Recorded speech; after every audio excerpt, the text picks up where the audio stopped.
नमस्कार। Career path में आपका स्वागत है। आज हमारा विषय है बौद्ध धर्म।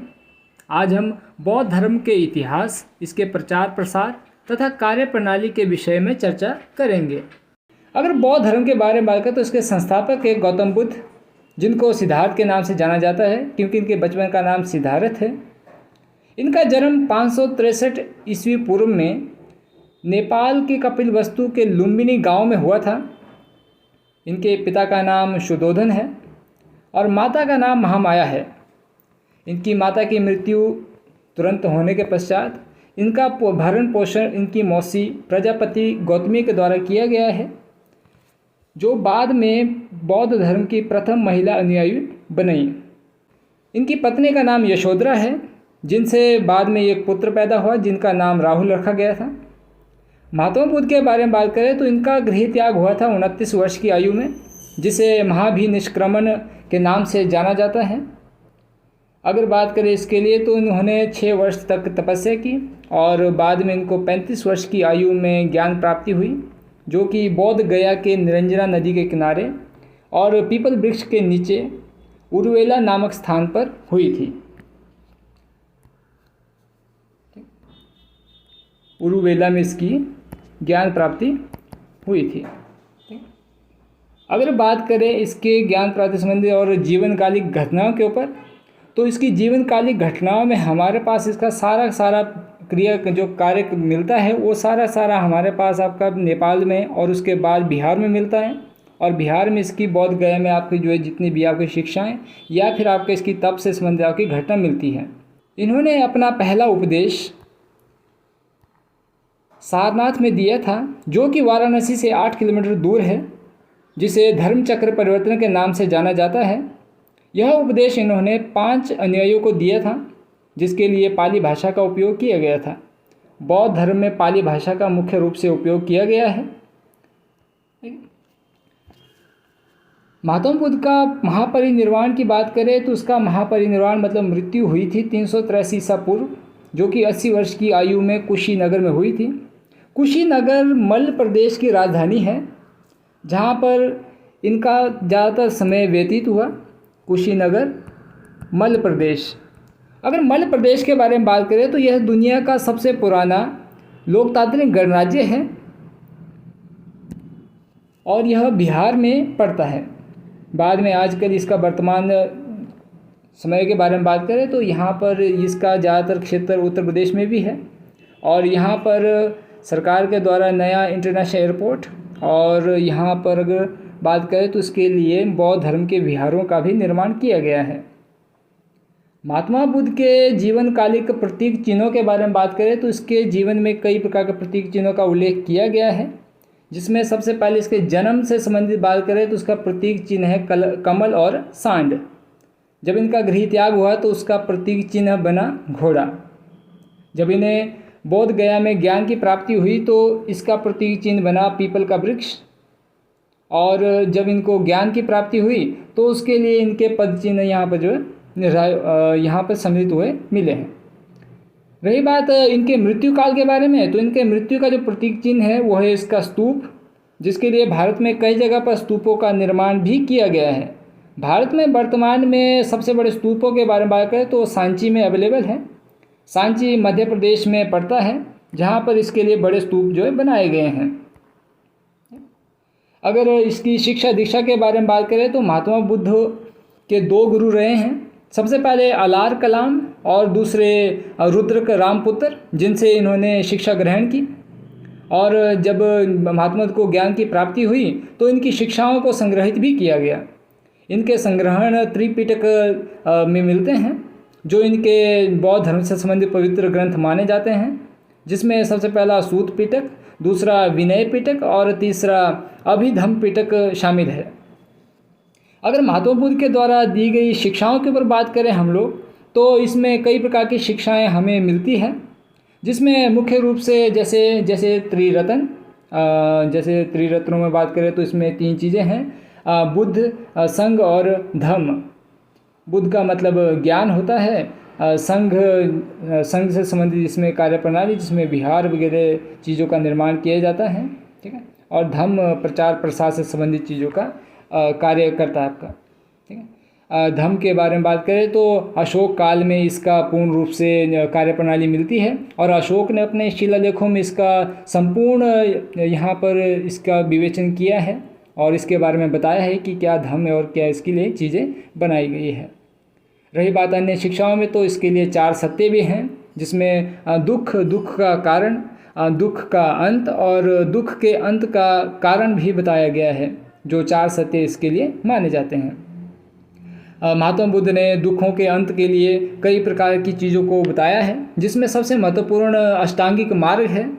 अष्टांगिक मार्गों में बात करें तो उसमें 8 चीज़ों के बारे में बताया गया है, जिसमें समयक दृष्टि, समयक संकल्प, समयक वाक, समयक कर्मांत, समयक आजीव, समयक व्यायाम, समयक स्मृति या समयक समाधि ही अवेलेबल है। इसकी अन्य शिक्षाओं में बात करें तो इसके लिए 10 शील का भी उल्लेख है।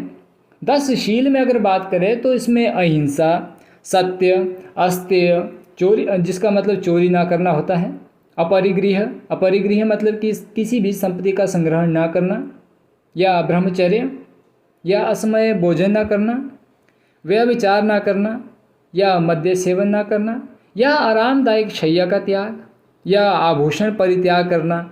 ये इसके 10 शील माने जाते हैं जो महात्मा बुद्ध की मुख्य शिक्षाओं से संबंधित हैं। महात्मा बुद्ध से संबंधित अगर महत्वपूर्ण क्वेश्चन के बारे में बात करें या प्रश्नों के बारे में बात करें तो महात्मा बुद्ध की ज्ञान की प्राप्ति की घटना इसके जो संबंधित है उसको वो संबोधि बोला जाता है, संबोधि। रही बात महात्मा बुद्ध के बौद्ध धर्म का एनसाइक्लोपीडिया, तो इसको सूत पिटक को इसका एनसाइक्लोपीडिया कहा जाता है। ठीक। अगर महात्मा बुद्ध के जन्म, ज्ञान या मृत्यु के बारे में बात करें तो इसके लिए मुख्य जो आपकी तिथि है वो वैशाख पूर्णिमा है। जब महात्मा बुद्ध का जन्म हुआ तो वो तिथि भी वैशाख पूर्णिमा थी, जब ज्ञान प्राप्ति हुई तो भी पूर्णिमा ही थी, और जब मृत्यु हुई तो भी वैशाख पूर्णिमा ही थी। मतलब इनका जन्म, ज्ञान प्राप्ति और मृत्यु एक ही दिन में हुई है। ठीक है, अलग अलग डेट पर एक दिन। इसके अगर बात करें बौद्ध धर्म के बौद्ध भिक्षुओं के निवास स्थान के बारे में तो इनका निवास स्थान को विहार बोला जाता है और इनके पूजा स्थलों को चैत्य बोला जाता है। चैत्य चीता से संबंधित चीज़ें होती है और इसके आसपास रहने वाले स्थान विहार होते हैं।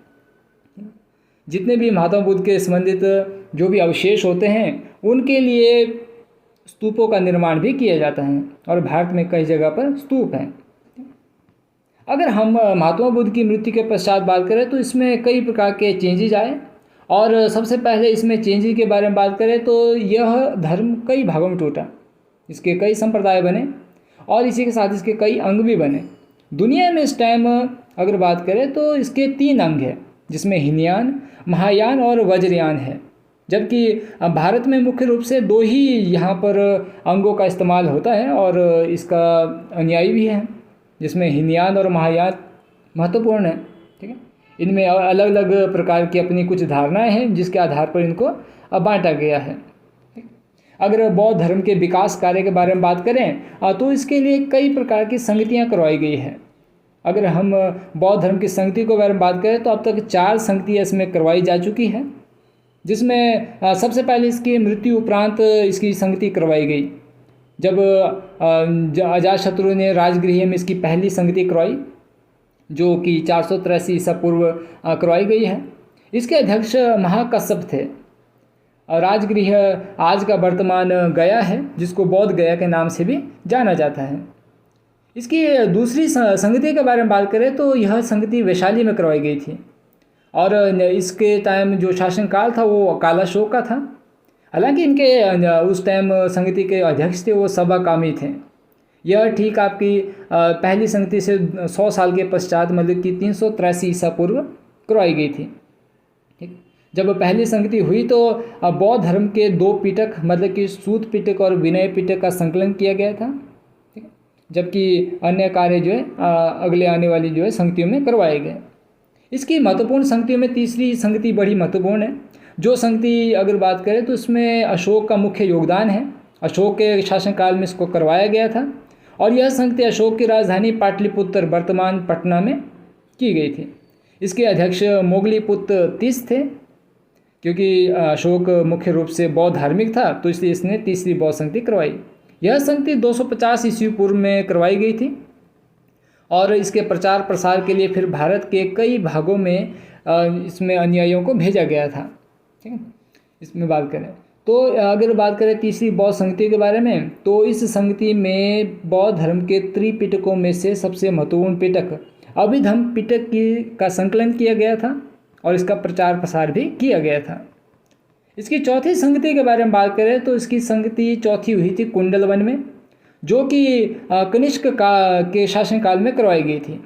कनिष्क कुषाण वंश का सबसे महत्वपूर्ण शासक था और उस टाइम इनके अध्यक्ष जो बने थे वो बने थे वसुमित्र। हालांकि इनके उपाध्यक्ष भी काफ़ी महत्वपूर्ण हैं, जो कि अशोक घोष यहाँ पर रहते हैं, और यह 72 ईस्वी में करवाई गई थी। कुंडलवन वर्तमान कश्मीर है। हालांकि इस संगति के पश्चात यह धर्म दो भागों में टूट गया, जो कि आपका हीनयान और महायान के नाम से जाना जाता है। यह सबसे महत्वपूर्ण बात करें आपका, तो इसके पश्चात इसके कई और भी यहाँ पर संप्रदाय बने और इसके नई नई जैसे कि इसमें मूर्ति कला का विकास होना या फिर दूसरी चीज़ों का इस्तेमाल करना, ठीक है, वो भी चलता रहता है। मतलब कि कुंडलवन की जो संगति आपकी उस टाइम बौद्ध धर्म का यहाँ पर दो भाग हुए। अगर क्वेश्चन में आए कि आपका जो है बौद्ध धर्म जो है दो अंग इसके कब बने, तो यह आपके कनिष्क के काल में बने थे, जो कि कुषाण वंश से संबंधित रहता है। आज के बौद्ध धर्म से संबंधित यह महत्वपूर्ण आपके क्वेश्चन, ठीक है। इसके ऊपर आपको जो भी अगर क्वेश्चन रहता है या क्वेश्चन मिलता है जो आपको पूछना है, तो उसको आप लोग कमेंट सेक्शन में पूछ सकते हैं। ठीक है, आपको बताना है क्वेश्चन में कि अजातशत्रु किस वंश से संबंधित था। इस क्वेश्चन का जवाब आप कमेंट सेक्शन में दे सकते हैं। धन्यवाद।